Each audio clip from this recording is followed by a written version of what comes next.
Iran, di sini titik nolnya.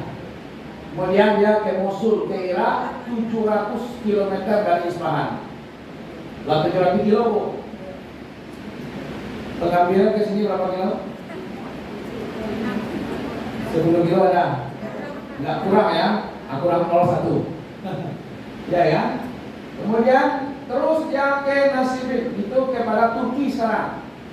Jadi dari Mosul, dari Irak ke Turki 400 kilo dari Mosul kan. Dari ini perbatasan Turki baru sampai ke Turkinya. Baru ke Turkinya 800 kilo. Dari Turki nanti dia langsung ke Saudi. Mana dari ini jalannya kan? Dari sini ini perbatasan. Ya, Irak. Ini perbatasan Irak kan ini. Perbatasan di sini berarti bukan langsung dari Iran ke sini enggak, tapi Irannya dulu ke Syam. Dari Syam baru ke perbatasan tadi, perbatasan Irak antara Turki. Kemudian dari Turki baru langsung ke Saudi. Ya kan? Berapa Pak perjalanannya itu Ibu-ibu? Dari Yasin, dari Nasibin tadi di Turki itu 1.500 sampai 1.700 kilo. Jadi kalau seandainya di total semuanya sekitar 3.400 kilo perjalanan.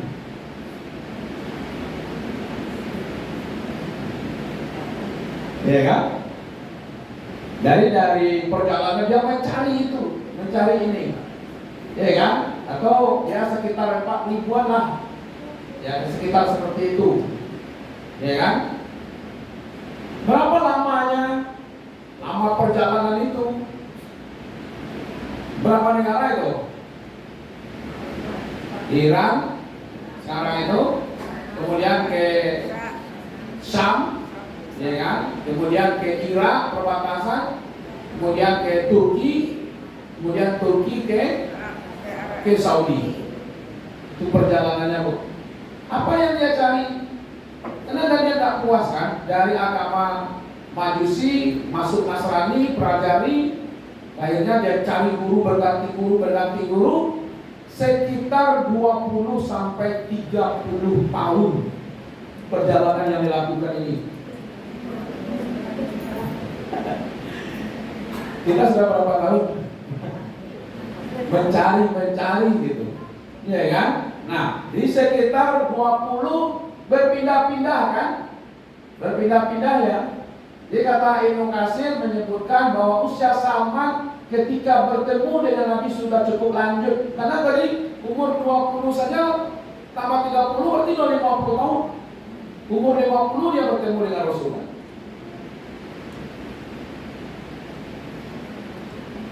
Sekarang diberitahu ada dekat masjid, orang tak mau datang. Ada pengajian di situ, orang tak mau datang kan?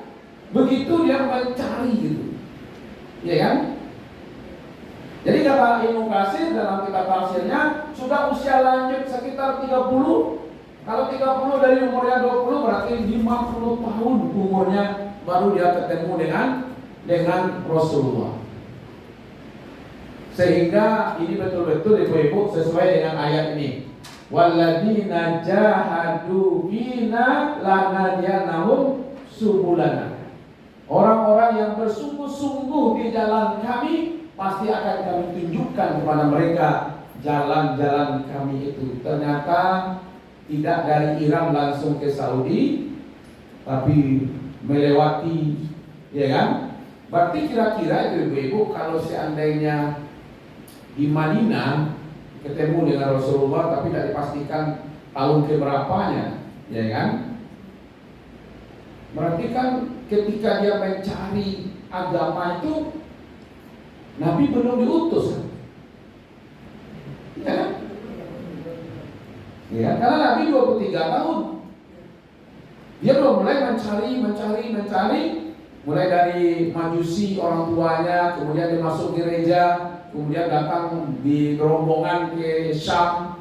Sampai di Syam dia belajar lagi, ketemu pelajaran sama gurunya, tapi gurunya akhlaknya kurang bagus. Ada yang meninggal, gurunya pindah lagi pindah lagi, sampailah nanti Nabi telah diutus. Berarti kan cerita tentang Nabi itu sudah sampai juga ke daerah-daerah Turki, daerah itu kan Syam gitu, bahwa ada seorang Nabi diutus di negeri yang di situ banyak pohon kurma yang tidak disebut Yasrib. Madinah dulu namanya kan Yasrib, ya kan? Nah, baru tuh setiap mencari ketemu ada informasi bahwa ada seorang Nabi muncul di tempat yang di situ banyak pohon kurma, ya kan? Jadi ibu kita ini akan bertemu, akan bersuah dengan apa yang kita cari. Kalau ibu-ibu kita mencari sesuatu, Allah akan mempertemukan kita dengan sesuatu yang kita cari.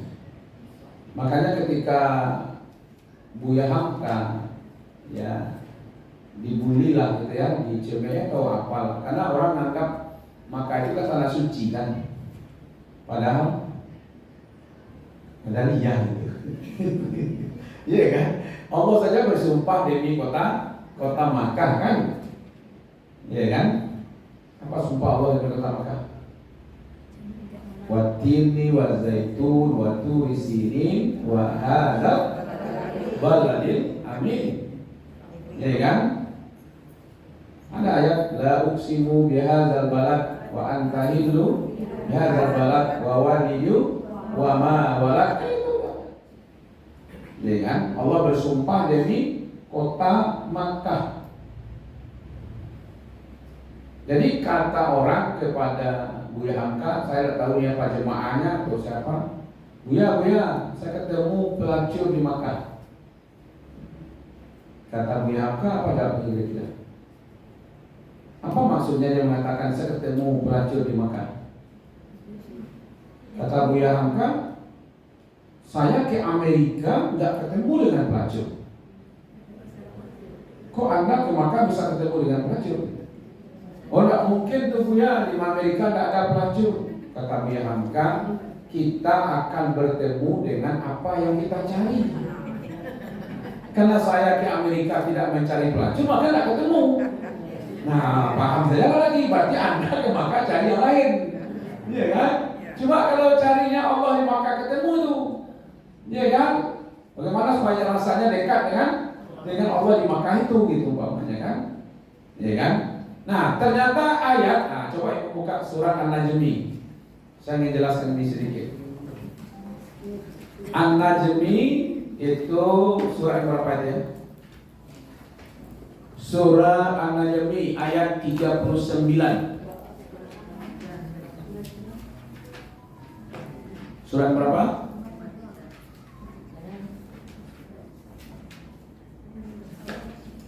Ini banyak menjadi alasan ibu-ibu bahwa dari ayat 38, ya kan? An-Najmi ayat 39 kalau yang dihubungkan dengan kajian kita. Tapi menarik juga dibaca dari ayat 38 itu. Surah berapa tadi? 53.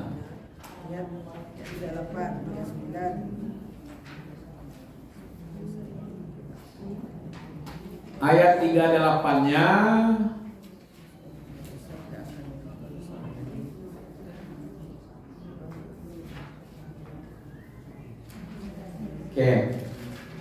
A'udzubillahi minasyaitonirrajim. Bismillahirrahmanirrahim. Alla taziru waziratu wizra ukhra wa alaysa lil insani illa ma sa'a. Ya kan? Wa anna sa'yahu sawfa yura. Nah, yang berhubung dengan kita itu yang 39. Tapi ayat 38-nya begini. Ketahuilah seseorang bahwasanya seseorang yang berdosa tidak akan memikul dosa orang lain. Dan seseorang itu tidak akan mendapatkan kecuali apa yang dia usahakan. Dengan kata lain, apa yang kita cari, apa yang kita usahakan, maka itu yang akan kita temui. Jadi kalau fokus kita itu kemana, itu yang akan kita temui. Kenapa? Ada janji Allah di situ di ayat 40-nya, ya kan? Dan bahwasanya usahanya itu kelak akan diperlihatkan kepada dia. Perlihatkan itu berarti akan dipertemukan dengan dia, baik di dunia ataupun di akhirat. Apa yang aku cari sekarang ini, itu akan kita temui. Ya, kalau kita mencari di dunia ini sekarang ini, ya urusan-urusan dunia, ya kita akan bertemu dengan urusan dunia, itu aja.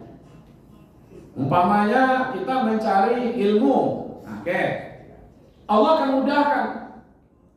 Ada aja lah Bu, akan dimudahkan, selalu akan bertemu nanti.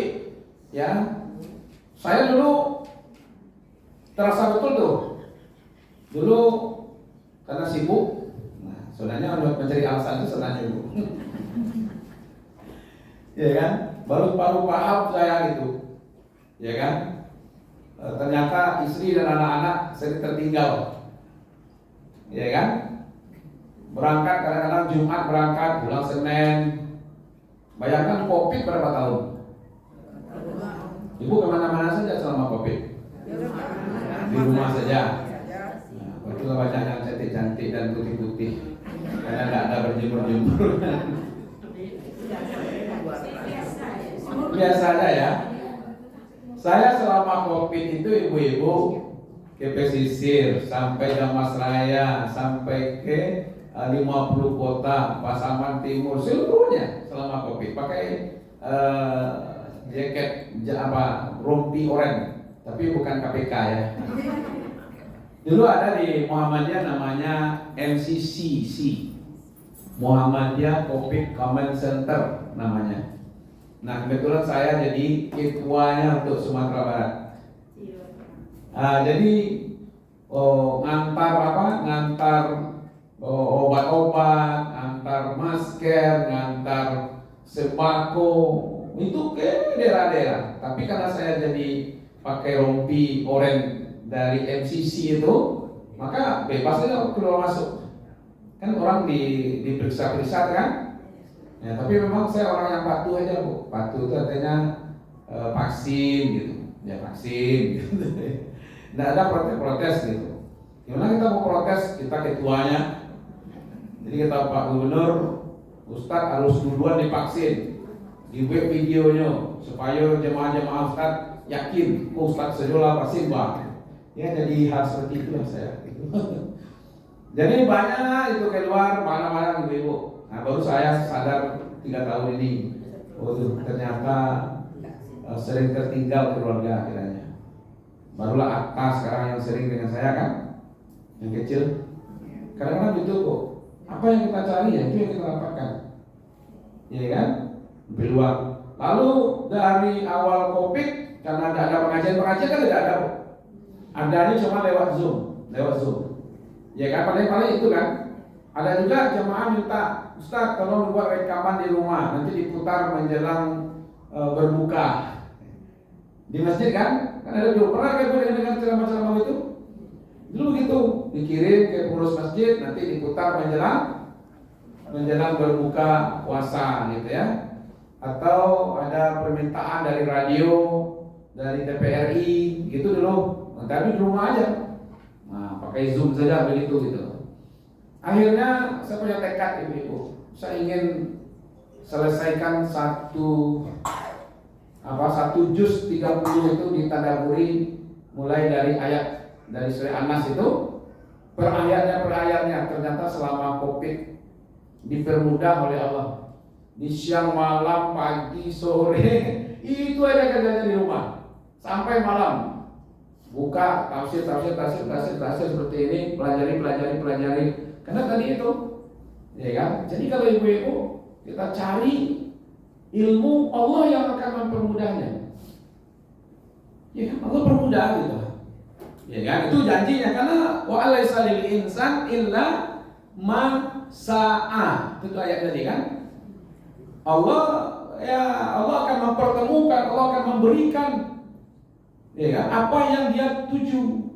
Kalau kita hari hadir, mau membaca, mau hidup majlis, kemudian bertanya kepada orang yang tahu, ya akhirnya Allah bukakan saja pemahaman-pemahaman untuk diri kita. Kalau orang mencari harta siang, pagi, sore, malam, ya dia dapat juga harta, ya kan? Dia dapat juga harta, karena dia memang sudah menggunakan waktu, tenaga, pikirannya untuk harta. Tapi kalau dia mencari ridho Allah, dia jaga sholatnya, dia banyak berzikir, dia banyak bersedekah, dia ikhlas melakukan itu, maka dia akan dapatkan ridho Allah. Kita masuk surga bukan karena banyak amal, Bu. Ada orang yang 500 tahun dia diberi umur, kemudian dia beramal selama 500 tahun itu. Ketika dia masuk surga karena ridho Allah, dia protes. Bukan karena amal saya yang 500 tahun ini. Lalu Allah coba kaji-kaji, ya kan? Gua bandingkan nikmat mata yang kamu gunakan 500 tahun, mana yang lebih hebat daripada amalmu? Mata saja, Bu. Awak jadi 500 tahun lepek pundos saya kerja dokter lah wajar kok. Dokter kalau perisu mata lah kabuan sih. Padahal mustad ini sampai 5 apa? Tidak ya. Sampai 5 semua lah, tapi 500 tahun bisa membaca kan? Beruntung ibu-ibu kok semua ya kan, yang masih muda-muda kan? Muda senja gitu. Ada tak seperti itu kan? Jadi kalau dibandingkan nikmat yang diberikan oleh Allah dengan pengabdian kita, satu nikmat mata saja tidak terbayar oleh pengabdian kita. Ya kan? Kalau begitu kita masuk surga bukan karena ibadah kita, tapi karunia Allah. Gitu. Jadi ada seorang anak mengeluh karena orang tuanya tidak diurusnya, tidak diperhatian, sehingga dia marah sama orang tuanya, ya kan? Lalu saya bilang, mungkin menurut engkau orang tuamu tidak berjasa sedikit pun, tapi satu aja pertanyaan, yang melahirkan kamu siapa? Ibumu. Coba kalau ibumu tidak melahirkan kamu, ada apa di dunia ini? Ya kan? Jadi kalau dia pikirkan satu saja jasa ibunya, ya kan? Satu saja jasa ibunya yang diingatkan, satu apa itu? Dilahirkan. Tidak usah pikirkan ambil suami lahirkan saja lah. Kalau ibunya dilahirkan, nggak ada dia kan. Tapi yang dia pikirkan kan dia perhatian, kasih uang lah, makan lah, inilah gitu ya. Nah, makanya ada kisahnya tuh ibu. Ketika dia pergi dari rumah, kesal sama orang tuanya, ya tidak bawa apa-apa ya. Kita kerja indah, lapar. Ada orang kasihan menengok, dikasih makan. Karena dia lapar, dikasih makan, bersyukur ya Allah Bapak, terima kasih Bapak tidak ada hubungan dengan saya, bisa kasih saya makan gitu. Iya kan? Memangnya kamu nggak dikasih makan, dan berarti orang tuanya nggak ada, orang tua makan salari di rumah. Gitu. Kata Bapak ini, saya aja satu kali kasih kamu makan, kamu syukuri, kamu puji-puji seperti ini. Ini umur kamu sudah salah, orang tua kasih makan, kasih perhatian, dilahirkan, ya kan? Tidak kamu syukuri, akhirnya terpaham dia pulang lagi. Ya kan? Kadang-kadang perlu juga seperti itu. Nah, carilah apa yang akan kita cari. Kita akan bertemu di situ. Carilah keridhaan Allah, kita akan diberi ketenangan. Ya kan? Tentu harapannya kita surga. Kalau yang kita cari itu adalah popularitas, populer. Ambo selalu ibu-ibu yang kenal tuh tahu aja betul.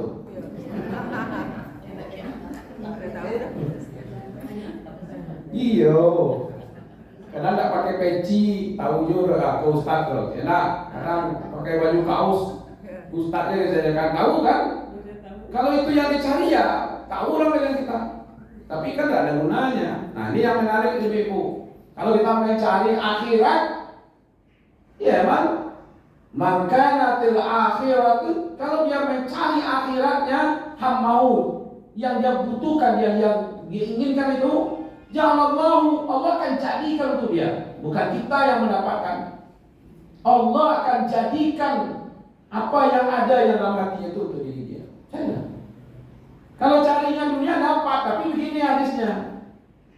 Nah, ada jatahnya untuk akhirat. Oh tuh kalau tuh boleh cari harta terus boleh kok. Itu untuk dunia. Cuma jatah untuk akhirat tidak ada itu. Ini salah sia-sia di dunia gitu. Jadi apa yang kita cari Allah akan memberi kepada kita. Nah, itu apresiasi hujan-hujan. Alhamdulillah masih mencari ridho Allah. Oke.